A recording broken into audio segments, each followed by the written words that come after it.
Boa noite, seu Rinaldo. Buenas, tudo bem? Tudo certo com a senhora. Pedro, professora, nós também estamos aqui, a gente só não quer aparecer na câmera porque fica feio.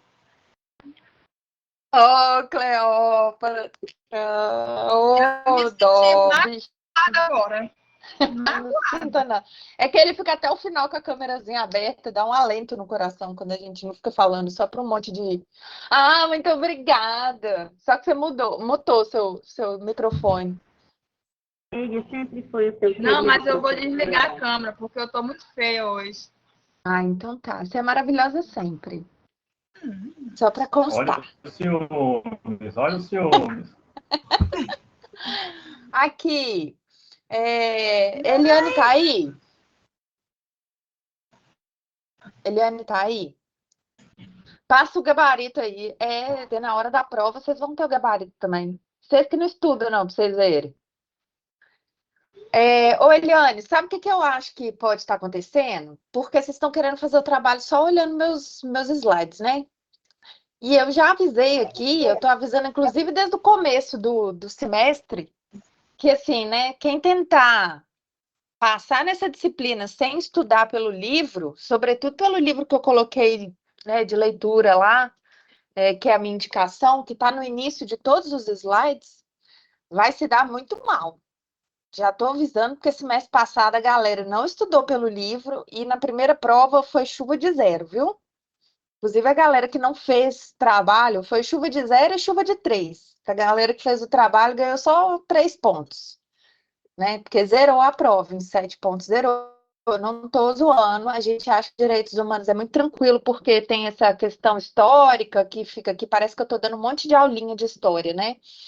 Mas o contexto histórico é importante para vocês entenderem em qual momento o direito, né, essa garantia fundamental específica que eu estou querendo que vocês aprendam, ela surgiu na humanidade. Então, assim, não tem como dissociar né, isso faz parte da nossa revisão aqui, não tem como dissociar direitos humanos do contexto histórico. Não é à toa que lá na primeira aula eu dou as características dos direitos humanos como sendo a historicidade uma das características fundamentais inerentes aos direitos humanos, à construção dos direitos humanos, tá? Então, eu acho que é por isso, Eliane, porque vou dar uma dica aqui para vocês, vou compartilhar minha telinha, vou dar uma dica aqui para vocês entenderem como que a gente faz trabalhinhos. O que acontece? A questão número 6 é essa daqui, ó. Ixi, pior que eu vou mandar não vai ter como eu mostrar para vocês. A questão número 6 pergunta do que os iluministas, né, os pensadores entendiam como ideia fundamental. E aí, achar lá no livro, né, que já está disponível para vocês, o livro de Direitos Humanos, isso daqui está dentro do meu HD, mas lá está numerado dessa mesma forma aqui para vocês, tá? Então, que fala lá da francesa, que vai ter o contexto, né, dos pensadores iluministas, ou vai ser o 5 ou vai ser o 6.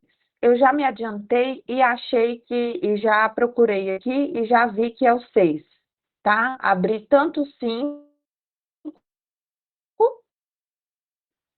não sei se vocês estão conseguindo ver aí, o 5 e o 6.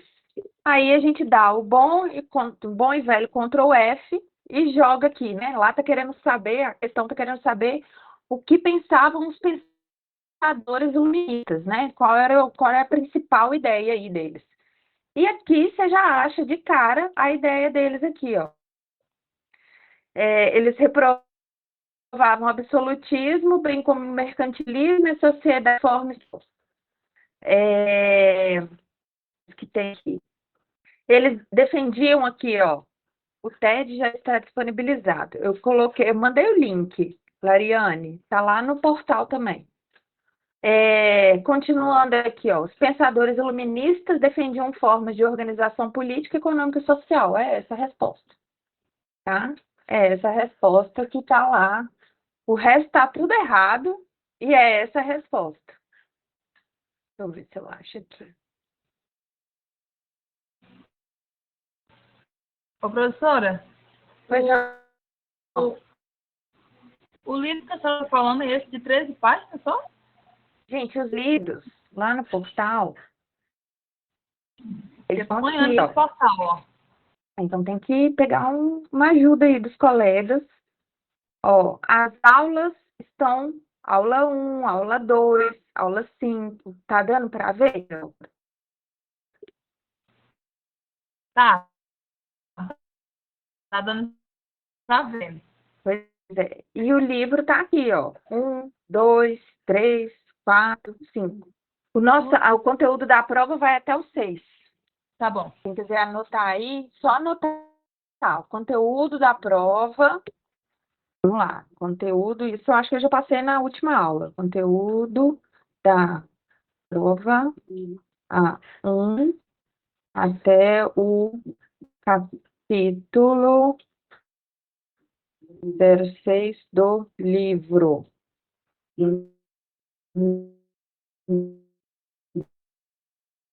Até a aula dos slides. É isso aí. Para anotar, tá lá liberado para vocês. O livro está todo liberado, tá? Até 16, mas as aulas estão aqui, ó. 01, 03, 04. No meu aparece fora de ordem. Eu não sei se no de vocês também aparece. Para quem quer saber, trabalho para resolver até o dia 10/9, está aqui o link. Acho que teve a Lariane perguntou. Aí confere lá, Lariane, se tá aí, se não tá, porque aqui para mim aparece já dentro da disciplina de vocês, ó, Direitos Humanos Noturnos, tá? Eu não entendi o que você falou aí, Eliane. Não entendi.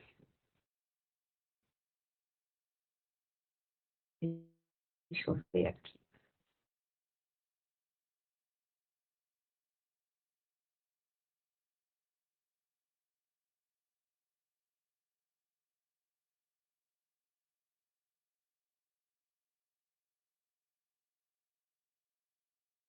Ah, é porque na minha questão 06, eu entendi agora, Eliane. Na minha questão 06, aparece.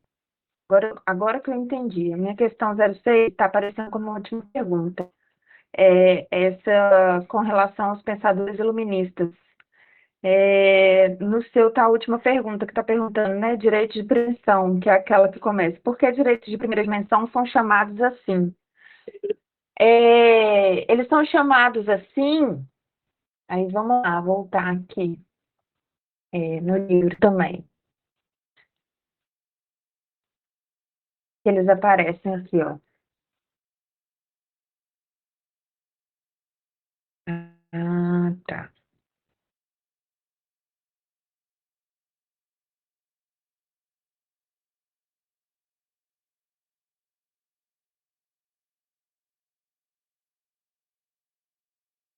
Que é essa daqui, né? Essa parte aqui, ó, porque são originários do século XVIII, né? Ficou com duas. E aqui nesse livro nem falou muita coisa. Mas ele nem falou. Eu vou dar uma corrigida lá, vou colocar as duas respostas como aceita, tá? Não se preocupe com isso, não.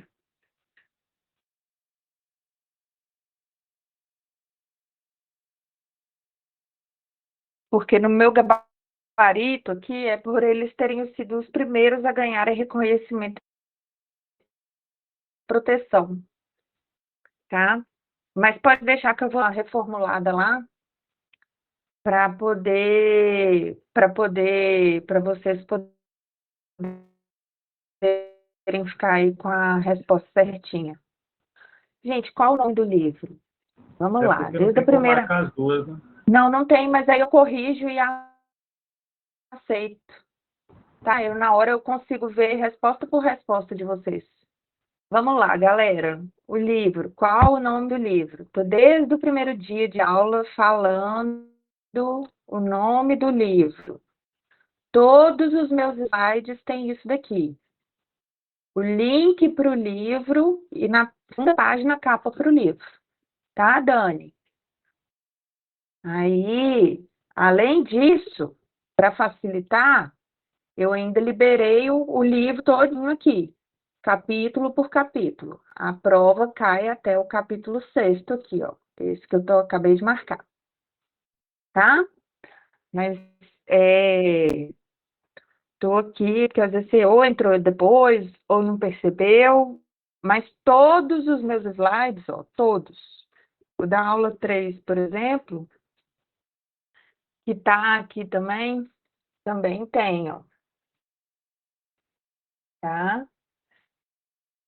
Tem o link, que aí é só clicar direto, que ele vai lá para minha biblioteca, e eu já me adiantei e liberei capítulo por capítulo lá para vocês.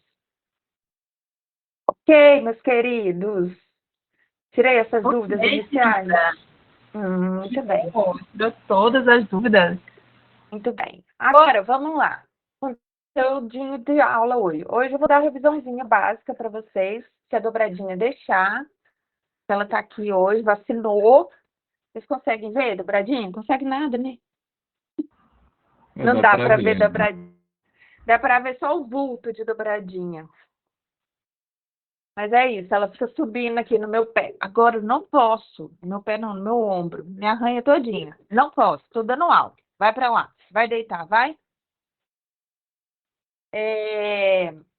Eu vou fazer igual eu fiz para tarde. O Paulo tinha levantado a mão, eu te respondi, Paulo. Conteúdo da prova 1 até o capítulo 6 do livro. É isso, gente. Tá lá, 0, 1, 2, tá 1, 2, 3, 4, 5, 6. Não, professor, eu levantei sem querer. Foi mal. Ah, tá. Mas aí você já viu aqui, né, que é até o capítulo 6, que é esse que está lá no portal, até o número 6, né? A Declaração Universal dos Direitos do Homem e do Cidadão. Sim, Deu para perceber? Foi eu que mandei isso daí. Então tá. Ah, que isso é muito importante. E os slides vão só até os 5, que são só os que eu liberei até agora. Entendeu? Que termina a Declaração dos Direitos do Homem e do Cidadão. Tá? Vamos lá. De tarde, o que eu fiz? O pessoal foi me trazendo as dúvidas aí, o que queria que eu passasse, quais pontos que eu queria que eu passasse, e eu fui, né, pegando os slides aqui, revisando para vocês, né, para eles. E aí, vou fazer da mesma forma com vocês, tá? Ok? O que vocês têm dúvida aí para mim? Pode ir falando aí.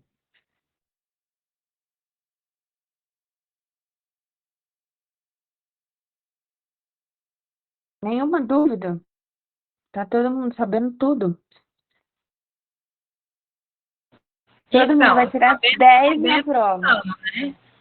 É porque agora deu amnésia, mas ao decorrer da aula a gente vai se lembrando. Não, eu vou dar revisão direcionada aqui agora. Vocês que vão ter que me dizer o que vocês querem que olhe aí. Até o momento, não. Não tem nenhuma dúvida, Paulo. Nossa. Vocês estão estudando Seu demais. Rinaldo tem. Seu Rinaldo tem. Mas, seu Rinaldo, pode falar. Anote tudo. Coloque tudo para fora. Ai, ai. Tô achando melhor dar uma revisão direcionadinha, bacana. Não vou não. Vou fazer igual eu fiz de tarde. Vou fazer Vou falar igual eu de fiz dúvida de aqui, tarde. o negócio vai Vocês vão ter ficar muito feio. Então tá, então pode falar. Ou vocês falam, ou então eu vou encerrar a aula, gente. Sério. Fazer chamadinha, não. Professora, Pois não. a senhora tá compartilhando o seu Twitter. Não tem problema não, não tem nada de errado ali não. É só porque estava aberto. Pode voltar. A professora, só fiquei com uma questão, tipo, a gente, os direitos lá de primeira dimensão, é o que a gente pode tirar daqueles artigos da Declaração dos Direitos do Homem e do Cidadão, né? Tipo, Gente, que a gente os pode direitos. Ótima pergunta, Bruno. Os direitos de primeira intenção, vamos lá neles. Neles aqui, ó. Eles estão lá no período pós-Revolução Francesa, né? E eles surgem historicamente, né, com a Declaração dos Direitos do Homem e do Cidadão. Por isso que ficou até aquela... Professora, eu não estou conseguindo acessar o livro. Gente, alguém consegue olhar aí? Você não está conseguindo pelo link, Milena? Ou pelo portal do aluno? Pelo link é só você estar logada na biblioteca e aí depois você acessa. Mas voltando aqui, os direitos de primeira dimensão, eles surgem pelo portal. Alguém mais está com essa dificuldade de não conseguir baixar os livros pelo portal? É importante. Vamos lá. Os direitos de primeira dimensão surgem aí, no final, com a Declaração dos Direitos do Homem e do Cidadão. Por que a gente fala que eles são de primeira dimensão? Não só por ter esse caráter individual, mas, sobretudo, por ter aí por ao longo dos anos, principalmente no momento em que a gente está hoje, na década de 70 até agora, que foi quando a gente começou a mapear os direitos humanos mesmo, a gente consegue perceber fortemente que esses direitos, eles surgem historicamente através desse documento histórico que é a Declaração dos Direitos do Homem e do Cidadão, tá? Então, por isso que eles são aí chamados de direitos de primeira dimensão. Gente, primeira dimensão é o que a gente viu primeiramente. Então, são os direitos que têm esse caráter voltado para o indivíduo, né? Em sede de direitos humanos, o indivíduo não tinha direito nenhum, porque ele vivia, né, cumprindo todas as ordens de forma um tanto quanto cega do que os reis queriam, né, do medieval. E aí, quando vem, né, o iluminismo, vem trazer muito essa noção de que o homem, ele tem esses direitos, positivar esses direitos, trazer num documento escrito. E aí os direitos de primeira dimensão são esses, né, da Declaração dos Direitos do Homem e do Cidadão,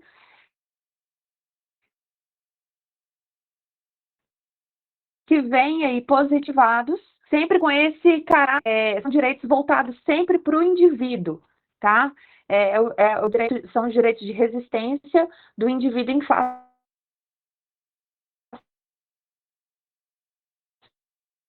do Estado, que é como se falasse para o Estado, né? Caso, né, na França, se falasse para o rei francês, olha, Majestade, aqui não, agora Vossa Majestade vai ter que respeitar os nossos direitos, porque agora temos um documento que nos reconhece como cidadãos. Por isso que chama Declaração dos Direitos do Homem e do Cidadão. É aquele que pertence àquela nação, né? Aquele que tem direito de votar e ser votado, tem direito de eleger os seus representantes políticos, sobretudo do Poder Legislativo. Os mandos e desmandos do rei não mais serão aceitos da forma. Então, por isso que tem esse caráter negativo. Caráter negativo para quem? Para o Estado. Porque o Estado vai ter que se abster de ultrapassar esses limites que são inerentes ali aos indivíduos, aos cidadãos, né, no caso, aos franceses. Deu para entender? Bruno. Já matou minha dúvida. Matou? Tá, mas é isso aí. São direitos de resistência do indivíduo em face do Estado. É fácil de lembrar porque eles são, né, de primeira dimensão, são os que são tidos primeiro, né? São observados primeiro. E aí a característica em comum deles são esses direitos de resistência do indivíduo em face do Estado. Então, quais são os direitos? é um rol exemplificativo, mas direito à vida, direito à liberdade, direito à propriedade, né? A liberdade de expressão, a participação política e religiosa. Antes era o rei que escolhia quem era o papa.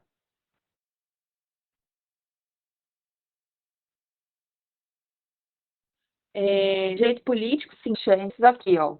Não é um direito político igual o que a gente tem hoje, mas já é o início, entendeu? Por que que a gente estuda, gente, esses direitos, né, em sede de direitos humanos? Você só tem artigo 5º, em todas as aulas, você só tem artigo 5º na Constituição, com aquele tanto de inciso lá, 50 e tralalá de incisos, porque esses direitos vão sendo tomados ao longo do tempo. Eles surgem, na verdade, né? Os seres humanos, os indivíduos, percebem a necessidade, né? Na verdade, se percebem detentores desse direito, veem a necessidade de colocar esses direitos no papel para então poder exigir, caso o Estado, né? Exigir do Estado que, caso ele viole algum desses direitos, ele vai ter que, obviamente, deixar de violar, né? Deixar de fazer o que estava fazendo antes, né? Eventual violação ao direito aí. Então, os de primeira dimensão, eles são esses direitos que exigem uma abolição do Estado. O Estado não vai, ele vai ter as liberdades individuais. Ele vai ter que respeitar a propriedade privada. Ele vai ter que respeitar a liberdade de expressão. Ele vai ter que respeitar o direito à liberdade de reunião, o direito a publicar. Você se conta aqui. O rei, quando ele queria dissipar as ideias iluministas, ele queimava os livros em praça pública. O rei não vai poder fazer a liberdade de expressão também se a verdade de publicar seus pensamentos daqueles iluministas, né, dos pensadores, dos filósofos iluministas. Então, é nesse sentido que vai aí o direito de, né, essa abstenção estatal aí, tá? É prestação negativa, né, que chama. Isso, exatamente, prestação negativa. Por que que eles têm essa característica? Pelos próprios direitos que surgem, né, nessa época aí. Não é que surgem, mas que são declarados nessa época. Isso fica bem claro, gente, quando a gente estudar os direitos de segunda dimensão. Os direitos de segunda dimensão, que esses estão reservados para a nossa A2, eles já são direitos que o Estado tem que agir. Então, no direito de primeira dimensão, o Estado se abstém, ele só respeita, só garante aqueles direitos, e nos direitos de segunda dimensão, ele tem que agir. Como, por exemplo, salário maternidade, auxílio alimentação para estudantes, tá? Aí entram mais direitos sociais, tá? Paulo levantou a mão, depois desistiu, não sei se ele desistiu de perguntar. A Eliane perguntou, a liberdade de expressão foi assinada na Magna Carta? Segurança pública. Tem também, tem a parte da segurança pública aqui também, tá? São todos direitos de primeira dimensão. Não, no caso da segurança pública, nos de segunda dimensão seria, né, uma forma que o Estado é obrigado a dar para o cidadão. Na verdade, já surge já no primeiro momento de direitos de primeira dimensão, tá? Porque a segurança ela tá ligada à própria vida, né? Mas é mais no sentido de respeitar a vida, entendeu? Nesse primeiro momento que surge, né, de segurança pública, de respeitar a vida. Mas não é porque surgiu uma dimensão que quando surge a segunda dimensão e a terceira, tem gente que hoje fala até a quinta, né? Mas eu me filio à corrente que nós estamos em terceira dimensão, mas vão surgindo, os direitos das dimensões anteriores não vão sendo extintos, eles vão sendo reafirmados, eles só mudam de caráter, né? Eles ganham um plus a mais, né? Vem com uma surpresinha a mais aí, se adequando ao momento histórico. Quem que levantou? Eu não consigo ver seu nome aí. Vocês têm que entrar com o nomezinho de vocês. Vocês entram só com o e-mail, eu não consigo ver. Quem está com a mão levantada aí? o meu e-mail que entrou, professora. Está me ouvindo? Consegue me ouvir? Tô te ouvindo bem baixinho. Deixa eu fazer uma pergunta. Melhorou? Melhorou agora o som? Não. É que eu acho que alguém aí onde você tá gritando muito. Eu não tô conseguindo te escutar. Tá muito confuso. Eu estou trabalhando. Estou no plantão. Entendi. Eu vou fazer de um jeito, vou questionar bem alto um pouco mais para ver se você consegue tirar minha dúvida. Quando, a partir do momento em que esses direitos de primeira geração, eles estão no rol da Declaração dos Direitos dos Homens e do Cidadão, eles são considerados positivados. Quando você fala eles são positivados por isso, porque eles já constam na declaração, eles vêm relacionados na declaração. Sempre quando a gente vai falar em direito positivo, e isso inclusive está lá na primeira aula. Essa questão está lá na primeira aula aqui, ó, na aulinha 1. Quando a gente entra em Introdução aos Direitos Humanos. Tá com o microfone ligado, que eu não estou conseguindo ver. Juliana, eu vou te mutar aqui, tá, Ju? Pronto. Quando a gente fala aqui, ó, em direito positivo, a gente fala sempre que eles foram escritos. Porque essa distinção entre direito natural e direito positivo, o direito natural, ele surge a partir do momento que o ser humano toma consciência da sua condição, da sua validade como ser humano, e aí então ele se reconhece detentor daquele direito por natureza. Por isso que a gente chama de direito natural, que naturalmente pertence ao direito à humanidade, ao homem, né? E aí, quando, num segundo momento, né? Porque, gente, pensa, pertence ao homem pela sua própria natureza, mas o Estado representa? O Estado, ele valida esse direito? Ele respeita? Não, né? Sobretudo o Estado absolutista, em que o rei quer mandar e desmandar de tudo quanto é jeito, da forma que ele quiser. E aí, por isso que surge a necessidade da gente positivar. Porque é através do direito posto, do direito que está ali na letra da lei, e, portanto, dito positivo, né, que ele está ali de forma positiva para todos verem, ele está ali posto, né, é que a gente tem, então, né, pelo menos a garantia de se insurgir através do judiciário com relação àquele direito que está sendo violado pelo próprio Estado, tá?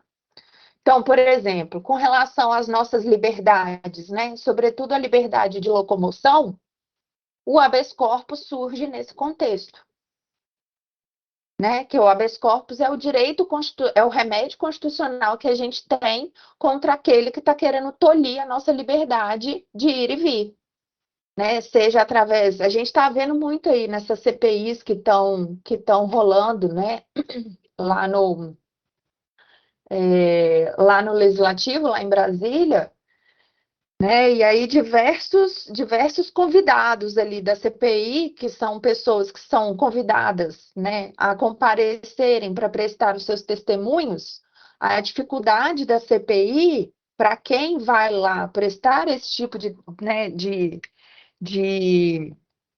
informações, eles são intimados como testemunhas, mas a partir do momento em que ocorrer alguma situação em que eles se declararem ou que eles deixarem escapar ali alguma forma de ligação com relação ao objeto da CPI, né, eles podem, então, sair da condição de testemunhas e se tornarem investigados. E ninguém é obrigado a produzir provas contra si mesmo, né? É um dos direitos constitucionais. Isso é uma liberdade, né? Da gente não produzir prova contra nós mesmos. Então, nesse sentido, é que se concede o habeas corpus para que essas pessoas possam se manter em silêncio, tá? Inclusive, né, quando uma pessoa acha que foi presa numa situação de uma investigação e não concorda com os fundamentos daquela ordem legal emanada pelo juiz de prisão, seja preventiva, temporária, né, o tipo de prisão que for, então a defesa dessa pessoa através de um advogado ou até é uma garantia tão fundamental que a própria pessoa pode impetrar o habeas corpus de dentro da prisão, tá? Não precisa de se valer da representação de um advogado. Então, é nesse sentido que as liberdades individuais surgem nesse momento, porque estão ligadas ali ao indivíduo.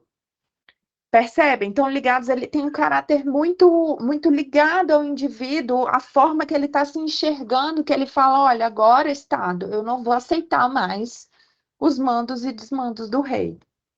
Né? Agora a gente quer votar para o legislativo, a gente quer que os impostos, a taxação dos impostos passe, então, aqui pela Casa dos Parlamentares, né, para que a gente possa definir para onde está indo o nosso direito, o nosso dinheiro, né, o rei não vai poder, a qualquer momento, na forma que ele quiser, simplesmente começar a taxar a população. Ele vai ter que precisar, né, ele precisa do aval do parlamento.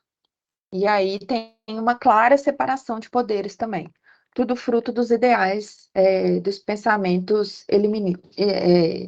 iluministas. Deixa eu voltar para o chat aqui, que eu tinha saído na hora que eu fui.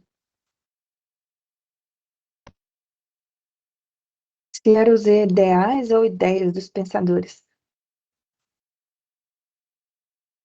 Explica de novo o direito de petição que remonta o Bill of Rights. Tá, eu vou dar uma revisãozinha lá do Bill of Rights para gente.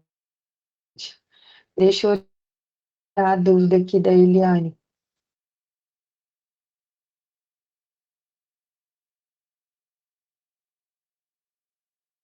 Aqui está ideais dos pensadores iluministas. Tá? Tá ideais.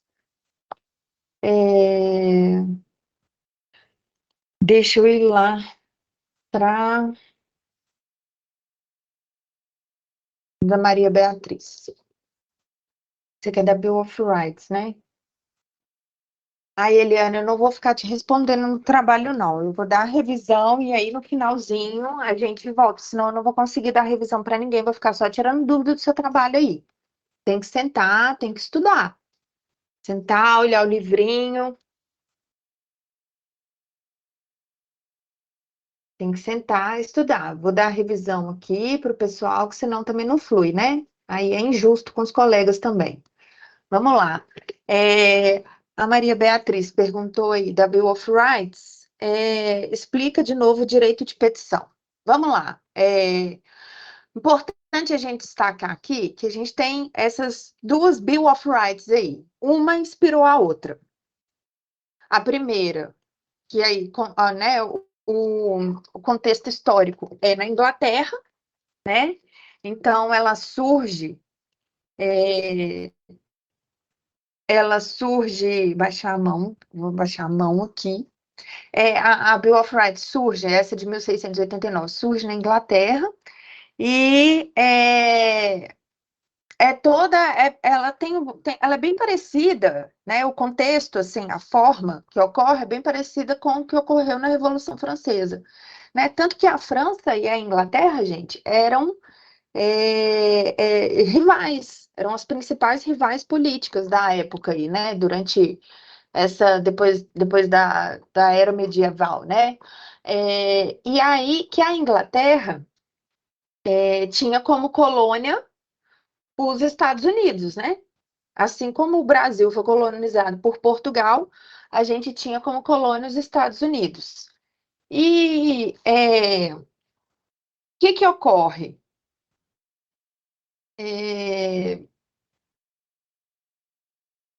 Eu perdi a pergunta aqui. Direito de petição. O que ocorre? Com a assinatura, né, da Bill of Rights chama Declaração de Direitos também. No mesmo sentido do que ocorreu né, com a Revolução Francesa, houve a necessidade do povo inglês de terem ali os seus direitos declarados, as suas, né, de terem ali os seus direitos reconhecidos, tá? A Declaração de Direitos inglesa tem aí como principal, isso daqui eu quero que vocês entendam, porque isso cai em prova, como principal ideia aí, a separação entre os poderes com o fim da monarquia absoluta. Foi nessa época aí que surge, que ganha força o parlamento inglês, né? E que que mantém essa característica até os dias de hoje, gente. Se você olha para como é formada hoje a Inglaterra, né, que ainda é uma monarquia, a gente tem essa mesma forma de entendimento, tá? Com o fim dessa monarquia absoluta, com a existência ali do parlamento ganhando força, né? As duas casas do parlamento aqui, ó, a Casa dos Lords, que corresponde à nobreza, e a Casa dos Comuns, que corresponde à burguesia, tá? Que são as duas câmaras legislativas. É tipo como se a gente tivesse Senado e Câmara Federal. É a mesma coisa, só que lá um descende da nobreza e outro da burguesia, tá? E se mantém assim até hoje, né? Com suas devidas adaptações, mas são essas duas casas aí.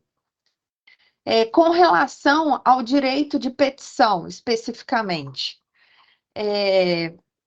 foi o primeiro documento histórico que surgiu aí, na verdade, que ganhou força, essa questão de insurgência contra o Estado num caso de desabono, né, de uma situação que deve ser questionada.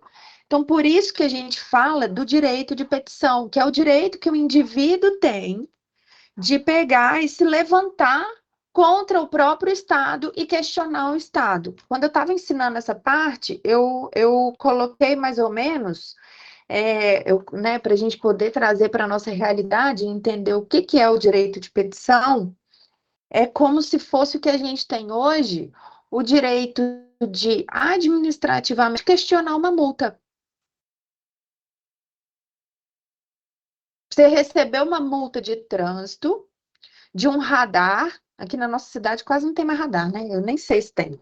Mas você recebeu uma multa de trânsito, de radar, e aí filmou ali, né? Tirou foto ali do seu carro, sua placa, e aí você recebeu essa multa, só que você estava viajando nessa época e ninguém estava mexendo com o seu carro. Ninguém pegou o seu carro. Você vai pagar essa multa? Você tem certeza que ninguém saiu com o seu carro? Não era você que estava dirigindo, você nem estava na cidade, você vai pagar?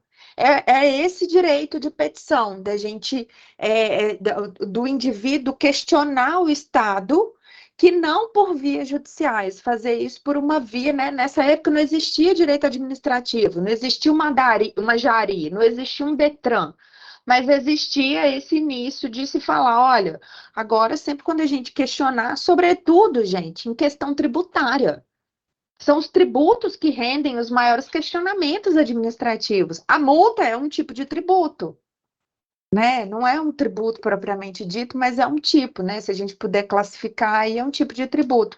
Então, assim, é porque ela é acessória a algum tributo. Mas que vocês vão aprender isso lá em direito tributário. Mas é isso, são sempre esses tributos, né? Por exemplo, um IPTU de uma casa, que num ano você pagou, sei lá, 5 mil de IPTU, no ano seguinte, o município vem te cobrando 25 mil. Pô, de um ano para o outro, cresceu 20 mil, né? Então, é nesse sentido que surge esse direito de petição, né? Como forma aí, gente, sempre prestando atenção nisso daqui, ó. Colocar fim aos desmandos absolutos do rei, colocar fim à restrição ao poder estatal, o poder estatal era o rei, e aí fortalecer o princípio da legalidade. Então, as três coisas aí. Isso também tem a ver com o direito de petição, tá? Garantir esse direito de petição, liberdade da palavra e liberdade de voto. A importância da liberdade de voto é para poder escolher o parlamento. O parlamento, então, é que vai autorizar qualquer questão tributária agora, tá? E aí, isso é fortalecido na Declaração de Direitos lá dos Estados Unidos, né, que foi financiada pela França, principal opositora aí da Inglaterra, para poder, obviamente, com motivos escusos aí à época, conseguir um novo parceiro comercial. E aí, nessa parte aqui da Declaração de Direitos Americana,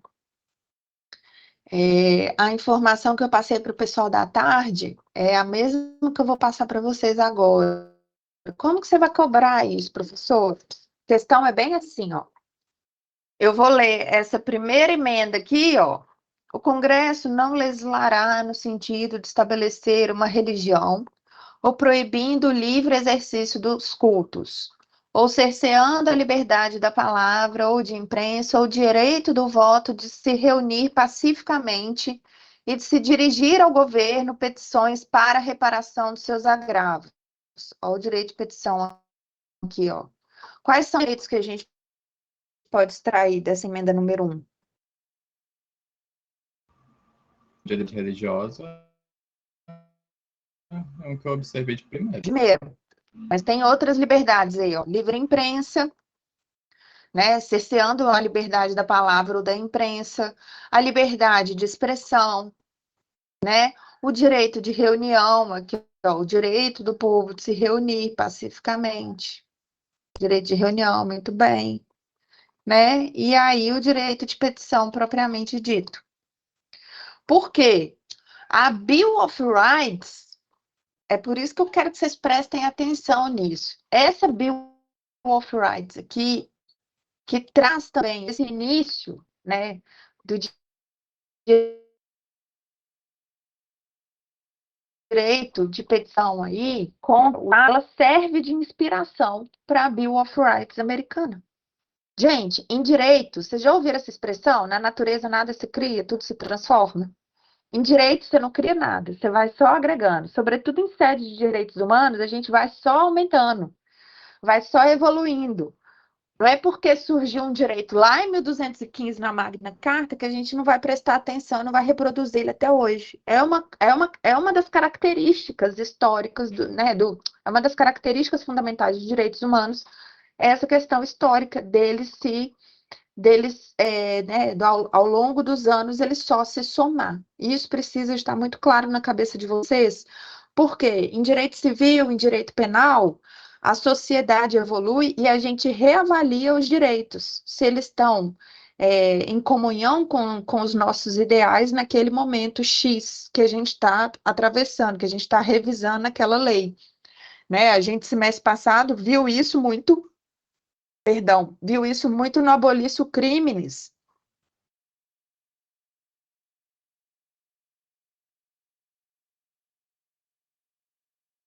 Né? Ixi, parece que eu dei uma caída aí. Eu caí? Caí. Bem rapidinho, mas já voltou. Tá. A gente viu no semestre passado, por exemplo, Abolício Crimes nos delitos de adultério e de rapto da mulher honesta. Vocês se recordam desse rapto da mulher honesta? Minha cara, o rapto da mulher honesta, né? Pois então, hoje, né, historicamente falando, na nossa sociedade, esses delitos, eles não são mais, eles não têm mais condição de existência diante dos avanços da sociedade. Agora, em sede de direitos humanos, o sentido é o contrário. Por quê, gente? Porque a humanidade não se perde. Humanidade não se perde, é o mesmo caráter para tudo. A gente soma, são conquistas históricas. E isso me leva aqui para a gente poder estudar esses caráteres aqui. Eu já falei sobre direito natural e direito positivo, e eu acho que me parece interessante aproveitar esse momento aqui, ó, para poder passar para vocês as características aí dos direitos humanos, vocês se recordam? E isso daqui, inclusive, está lá no livro, se não me engano, está nesse 6 aqui, ó. Deixa eu ver. Está mais para baixo.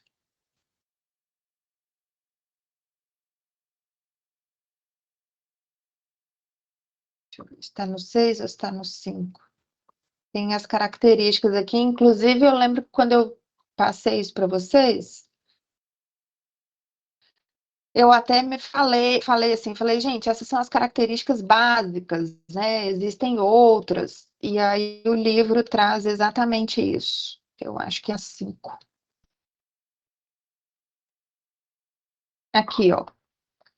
O livro traz muito mais aqui, ó, como características dos direitos humanos, dos direitos fundamentais,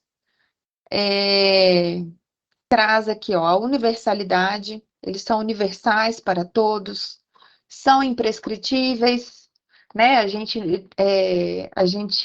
não tem prescrição, uma vez que está ocorrendo a violação, né, em sede de direitos humanos, e sobretudo pelo Estado, porque as violações em direitos humanos, gente, elas sempre ocorrem pelo Estado, né? Um crime que deixou de ser investigado, e aí você não consegue alcançar aquela pessoa, você não consegue alcançar aquele que cometeu o crime, e aí chega então a prescrição.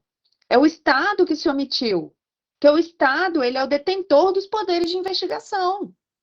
É a ele que compete essa obrigação. Se ele se imiscui nesse direito, ele está violando. É o Estado, em último lugar, que sempre vai violar, vai promover a violação de direitos humanos. Né? O caso daquele Dom Phillips e do Bruno, né, que surgiu, que no ano, eu acho que foi no ano retrasado, né? Não sei se foi ano passado ou ano retrasado, que foram assassinados, né? Ali foi o Estado que falhou na proteção daqueles dois indivíduos, que estavam ali em missão oficial, representando o próprio Estado, já tinham feito diversas denúncias de que estavam sofrendo perseguição e o Estado simplesmente fechou os olhos. A questão dos Yanomamis, também. O Estado, diversas vezes, foi oficiado sobre a questão que estava acontecendo com relação a garimpo naquela área específica. Percebe? Então, em sede de direitos humanos, é sempre o Estado violador. Então, por isso que, enquanto ocorre a violação, e ela normalmente se prolonga ao longo do tempo, se o Estado não age, se ele decide continuar sem agir, então, por isso que há esse caráter da imprescritibilidade. Né? Porque o Estado não pode alegar a sua, nossa, mas eu não tinha condições de agir. Meu irmão, se vira, você é o Estado. É para isso que a gente paga impostos, tá? Tá tudo ligado. A gente paga os impostos porque a gente quer uma prestação efetiva, a gente quer segurança pública, a gente quer proteção aos nossos direitos, a gente quer poder trabalhar com segurança, tá? Então, historicidade, ó, os direitos fundamentais são parte de um processo histórico, adquiridos por meio de inúmeras revoluções no desdobrar da história. Então, é isso, né? Lá, os direitos que foram adquiridos na Revolução Francesa, que teve muito derramamento de sangue, na independência americana, que teve muito derramamento de sangue, na independência do Brasil, que teve muito derramamento de sangue, são direitos que se somam. Né? A gente não perde esses direitos, eles têm esse caráter aí da historicidade, né? Que vão sempre se somando e que eles ocorrem sempre nesse momento de choque. Eu já falei isso aqui para vocês 200 vezes, né? Vou continuar falando, é sempre esse momento de conflito que os direitos humanos, então, têm a sua declaração. O que a gente está passando hoje, né, com relação aos direitos humanos mais voltados para o caráter voltados para o caráter das questões ambientais, qual é o conflito que está rolando agora, gente? A gente está percebendo que a gente vai morrer com esse calor. Não é um conflito? Isso não é uma questão que, assim, há 10 anos atrás o povo já falava e a gente não dava bola. Estamos aqui no Acre passando 43 graus, com sensação térmica de 46. Para a gente que tem ventilador e que tem ar-condicionado, tá tudo de boa. Mas e para quem mora na periferia? A pessoa está cozinhando dentro de casa. São sempre os mais vulneráveis que são mais atingidos em sede de direitos humanos, tá? Então, por isso que é necessário olhar aí. A irrenunciabilidade, né? A gente não pode renunciar aos direitos humanos, né? Por quê? Porque ele é um caráter da humanidade, do homem. Não tem como você renunciar. Eu vou falar, não, ó, muito obrigada. Eu vivo aqui no meu mundinho, eu não quero meu direito à liberdade de pensamento, nem à liberdade de expressão. Meu irmão, você nasceu humano, você pertence à espécie humana, você vai continuar tendo esse direito, quer queira, quer não. Não é uma questão de decidir ou não, tá? Aí na inalienabilidade, a gente não pode vender, né? Esses daí foram os que eu coloquei. A gente não pode vender os nossos direitos humanos. Você vende sua vida? Você vende o que você pensa? Para você não pensar mais? É impossível, tá? E aí aqui o livro traz outros aí, depois vocês dão uma olhada aí, ó. Esse daqui, na vedação ao retrocesso, a gente estuda ele bastante quando a gente estuda direitos humanos de segunda dimensão.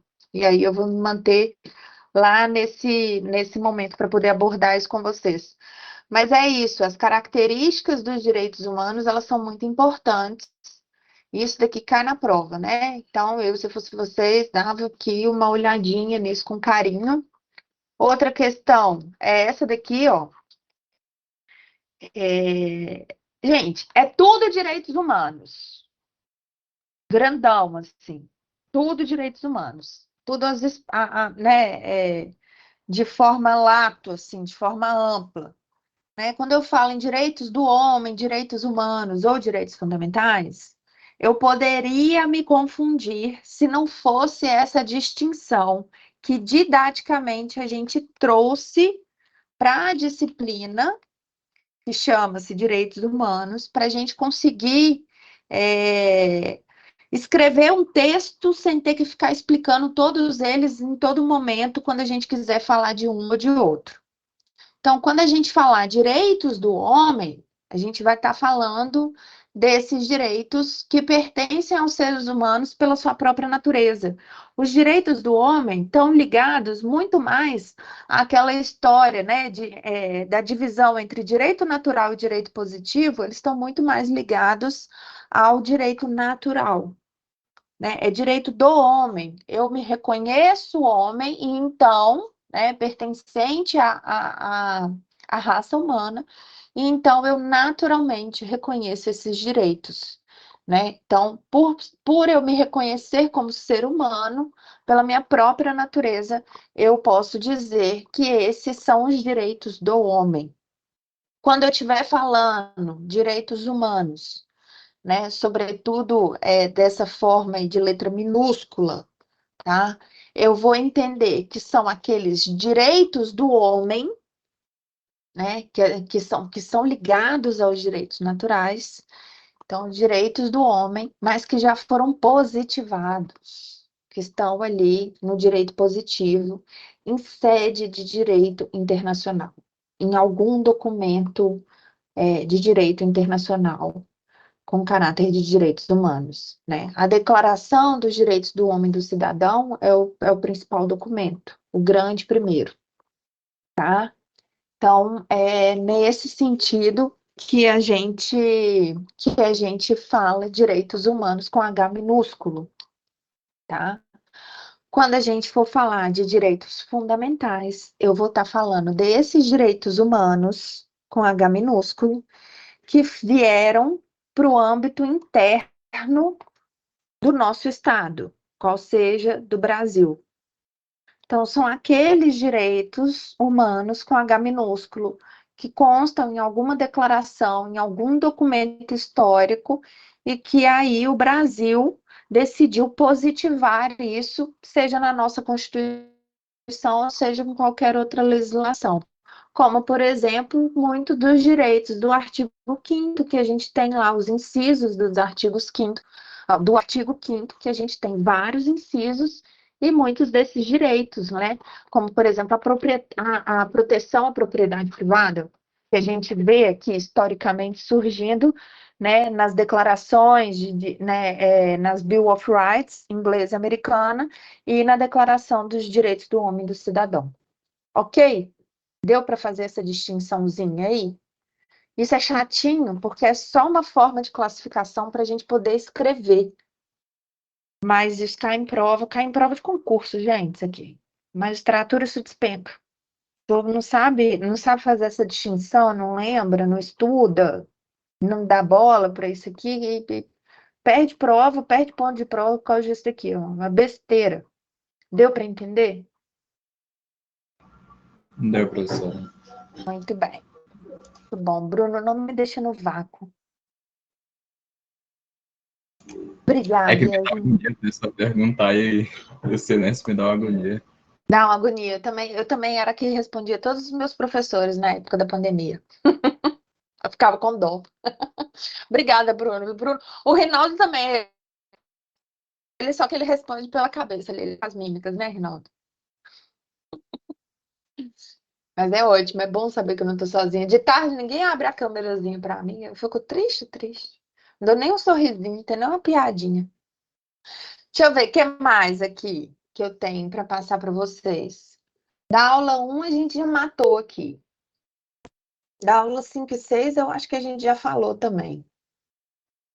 Deixa eu ver aqui da 2. Ah, aqui, ó. Vocês lembram da tal da Bill of Rights, ó, da Magna Carta? A Magna Carta, esse documento histórico aí que surge. Muito obrigada, André. Esse documento histórico aí que surge em 1215. Gente, 1215 é período das trevas ainda, a Idade Média, tá? O período medieval. Então, por isso que eu acho que esse documento chama muita atenção, porque é óbvio que ele não tem, né, direitos e garantias fundamentais, direitos humanos ali muito bem definidos, mas ele traz aí um início, sobretudo do indivíduo, né, do povo, né, povo aí, leia-se, né, os barões, né, muito ligados à nobreza, mas que estavam ali cansados do desmando do rei também. Então, traz esse caráter muito importante quando a gente analisa em sede de direitos humanos, a gente já começa a perceber, olha, aqui em 1215 já tinha uma sementinha do que a gente depois veio a conhecer como direitos humanos com H maiúsculo, tá? Então, por isso a importância aí, né? Foi um movimento muito mais da Igreja Católica, né? Tanto que esse quadrinho aí que eu mostrei para vocês, né? Isso daqui é alguém da Igreja Católica, com os trajes da Igreja Católica, obrigando o rei a assinar, né? Apontando para o documento aí para assinar. E qual que é o mais importante desse documento? Cai na prova. É isso daqui, ó. É essa questão aqui, ó. Primeiro, a liberdade religiosa, tá? Reconhecimento aí da liberdade religiosa, né? Por quê? Porque antes o rei dizia quem que ia ser o papa. Às vezes o cara nem era da Igreja Católica e falava, põe ele aí de papa agora. E a igreja ficava puta, que ó, tem que respeitar o nosso direito interno. A Igreja Católica tem suas próprias regras, tem o seu próprio direito, tá? Traz aí a liberdade do homem, mas ainda de forma muito incipiente. Por quê? Porque o homem, que nessa época era só quem tinha acesso a terras, né? A gente está falando em período medieval, gente. Nessa época não era o capitalismo ainda, as pessoas viviam de troca, né? De fazer essa troca, o escambo, né? De fazer o escambo, trocar sal por boi, trocar semente por sal, né? Não tinha ainda moeda como, né, da forma como a gente tem hoje. Por isso que a gente precisa de trazer o contexto histórico para poder fazer vocês entenderem o porquê que esse documento é importante. Porque hoje, em 2023, a gente tem todos esses direitos aqui, mas vocês imaginem 1215.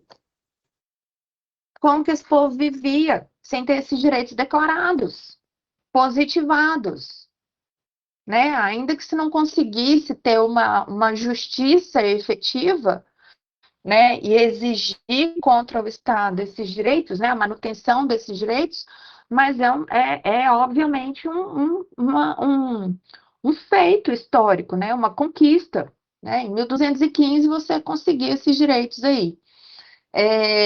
Além da liberdade do homem, essa parte aqui, ó, da tributação, que é o No Taxation Without Representation, que não há tributação sem o consentimento. Isso daqui, o consentimento era de quem, gente? Do parlamento. Né? Era o início aí do que a gente tem como parlamento nos dias de hoje. Olha, nós vamos ter aqui um conselho e aí o rei só vai poder instituir um novo tributo se passar pelo crivo desse parlamento aqui. Não da forma como a gente tem hoje, mas de uma forma incipiente, né? Tem a previsão aqui, direito de propriedade, vedação ao confisco, e o principal dispositivo desse documento, que é o devido processo legal. Esse cai na prova, cai com força. Essas cláusulas 38 e 39 aí. Eu lembro quando eu estava dando essa aula, eu já falei, gente, isso daqui cai na prova com certeza. E cai bem assim, ó, esse dispositivo é o coração da Magna Carta, tá? É esse o mais importante. Por quê? Ele desvincula o rei tanto da lei quanto da jurisdição. Ou seja, o rei de fazer a lei absoluta da forma como ele quer fazer, e a jurisdição no sentido de julgar o povo, tá? Então, o feito histórico da Magna Carta foi trazer também a previsão de garantias processuais, tá? Então, devido ao processo legal, esse que a gente tem aí, né, tanto na nossa Constituição, quanto né, no CPC, no CPP, os códigos de processo que a gente tem, penal e civil, remonta desse tempo aí, ó.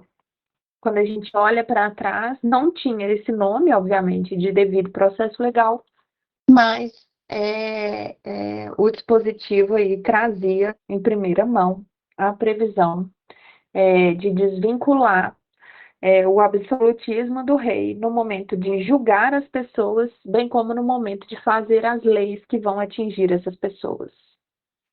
Ok? Isso é mais importante. Ok, já deu a resposta do questionamento. Pois é, ué.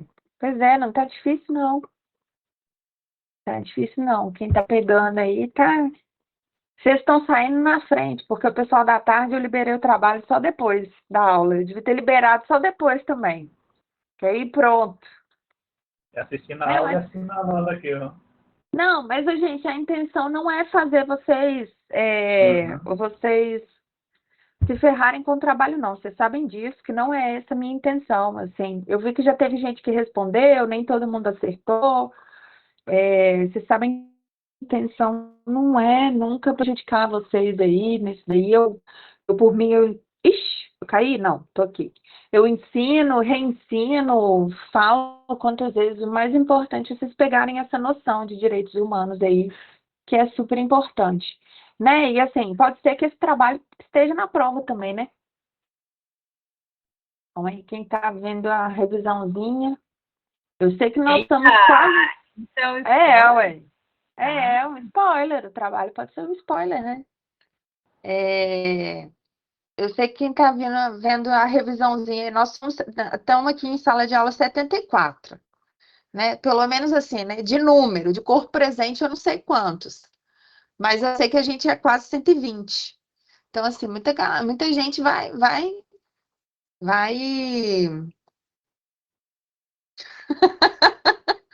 Mas muita gente, o importante é estar participando.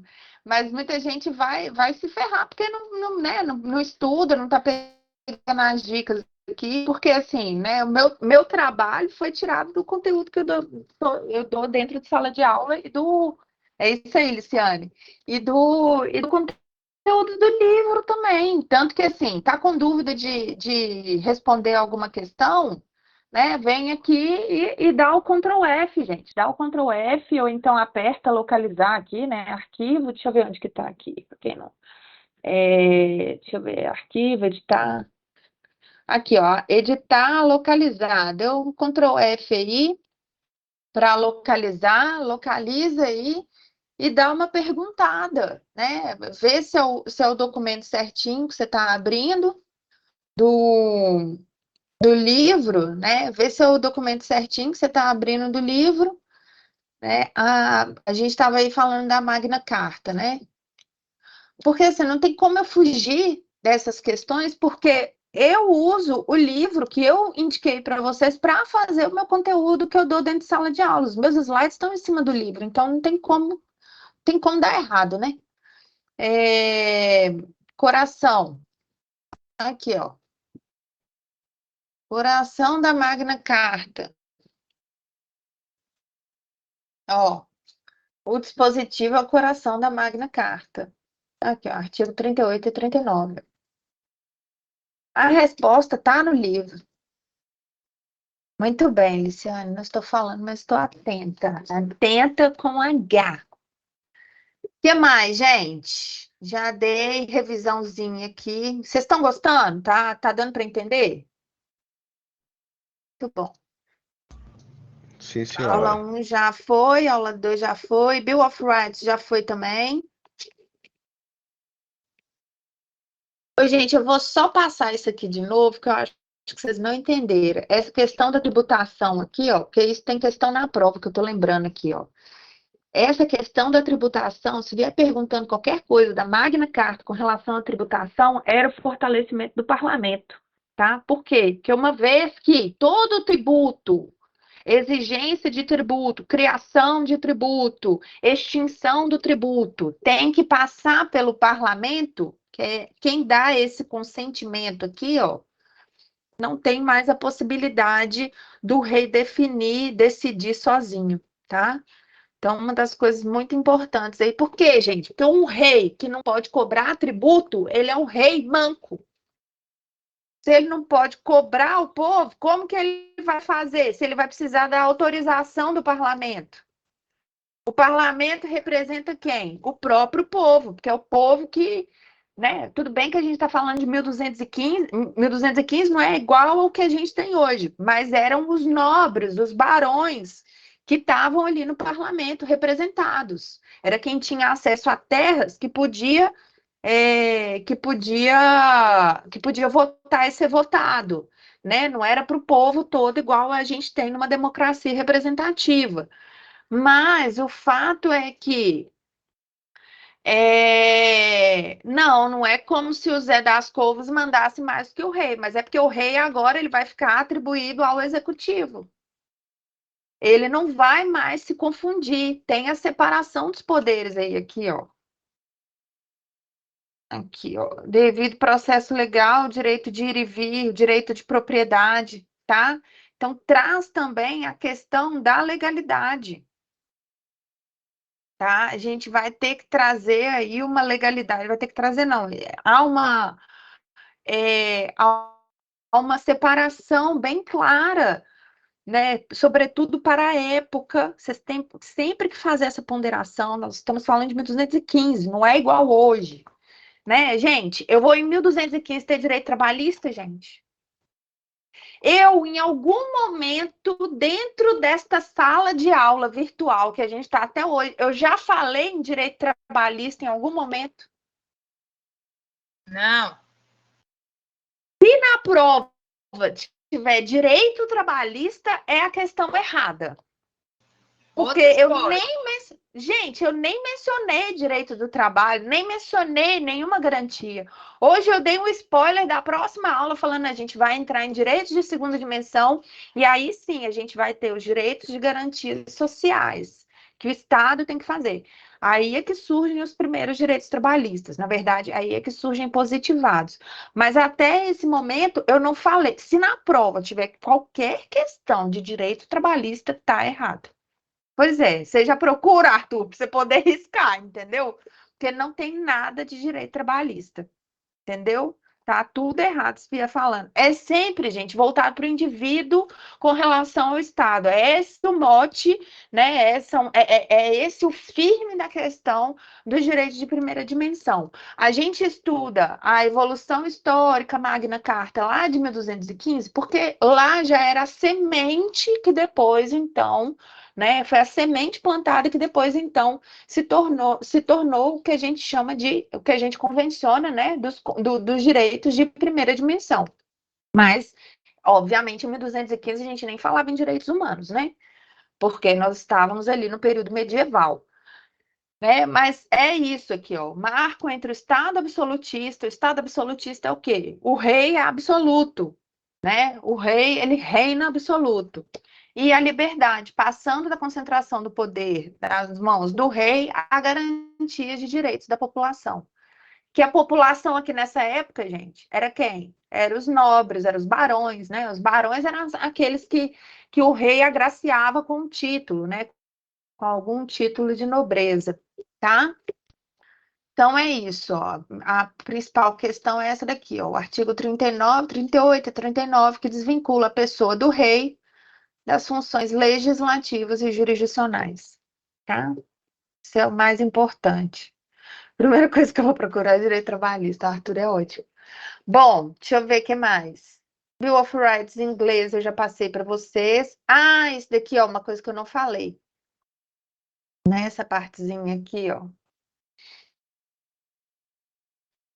Que eu acho que está até no trabalho também, não lembro. A gente no Brasil,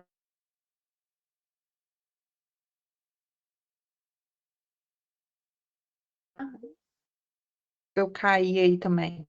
A gente no Brasil vive a República Federativa, a gente vive uma federação. O que é essa federação? A federação é a união dos estados comandadas num poder central superior, que é a União, né? A gente chama os estados, a União, o ente político, né? A União. Lá nos Estados Unidos, ainda é uma confederação, mas nessa época era mais forte. Quando houve aí a declaração da independência dos Estados Unidos, qual que é as principais características aí da federação? Cada estado era um país independente. Eu falei isso aqui com vocês. Eu acho que eu coloquei essa questãozinha no trabalho até para poder ficar mais fácil de vocês. Eu não sei se eu coloquei. Eu coloquei? Colocou. Vocês têm que ter aí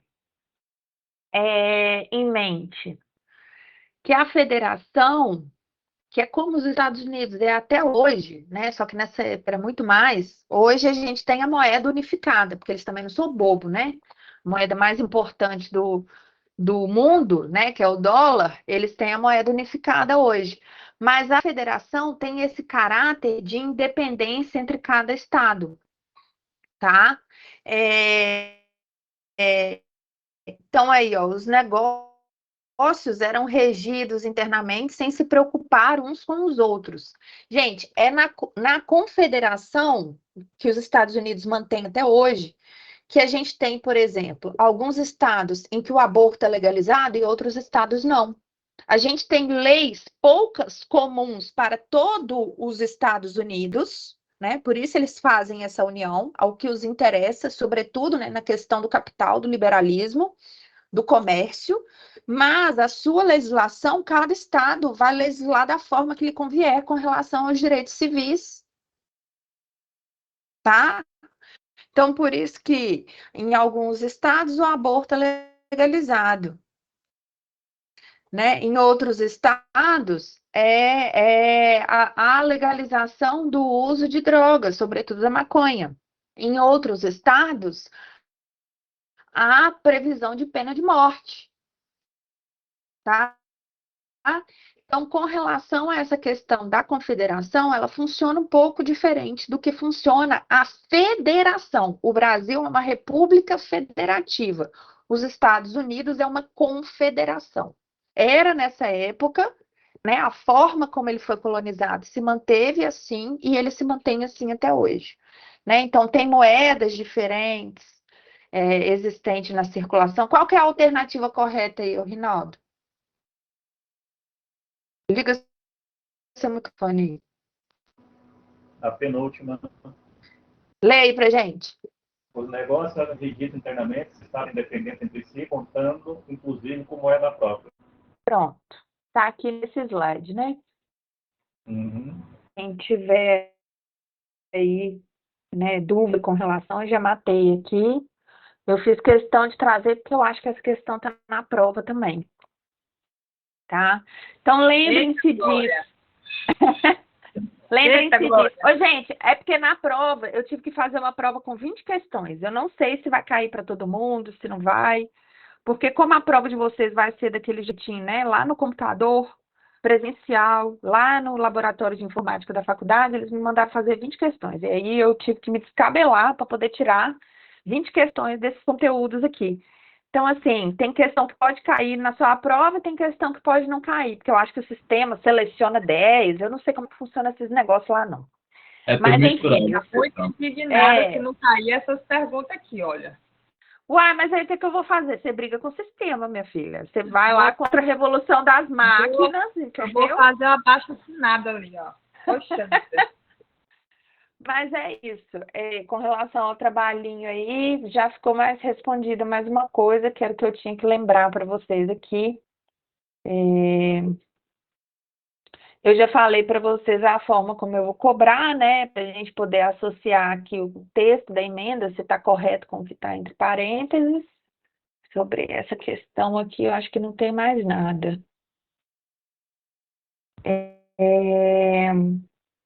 A prova vale 4, professor?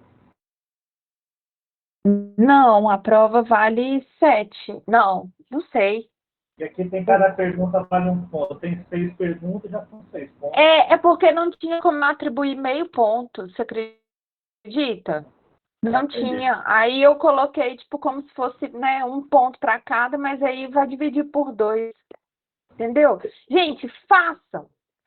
Já fiz, Vocês já acabei sabem? já. Pois é, vocês sabem o meu caso, mas eu estou falando para os que não fazem, que não estão aqui aproveitando, os que não fazem, façam, porque o meu caráter é de o aluno que está participando, eu pontuo, né? Eu acho que é mais importante isso. Deixa eu ver o que mais tem aqui. Pois não. Eles tinham falado, mas isso é para a prova presencial, né? A que a gente escreve no papel mesmo. Seriam 4 objetiva e 2 subjetiva, mas o da senhora vai ser no computador, né? E aí são 10. São 10 questões. Tá Cada bom. uma valendo 0,7. Tá bom, então. Tá? Gente, acho que foi isso. Algo mais que eu possa auxiliá-los? Da minha parte, eu já tirei minhas dúvidas. Então vamos lá, Eliane, qual que era a sua dúvida aí? Ficou claro sua dúvida já? Com a revisão que eu dei? Ítalo, tudo ok? Pra mim tá tudo ok, professora. Chamadinha? Vocês acham que faz chamadinha? O Rinaldo que vai mandar. O Rinaldo que vai mandar. Cleópatra já mandou já fazer. Vou fazer então. Gente, Aproveitar que só tem espera, só calma, sexta. vamos conversar primeiro. Gente, tudo ok, faz. Eu acho que agora dá para você poder também conseguir tirar a dúvida, Eliane, com os colegas aí também, se precisar de alguma questão. Deixa eu ver meu e-mail aqui. Se alguém me mandou. TCC. Isso. Vou fazer uma chamadinha. Precisa não. Chamada, não. Bora dormir. Não precisa de chamada assim, rapaz. Estamos Então tá. 70 aqui. Rinaldo, por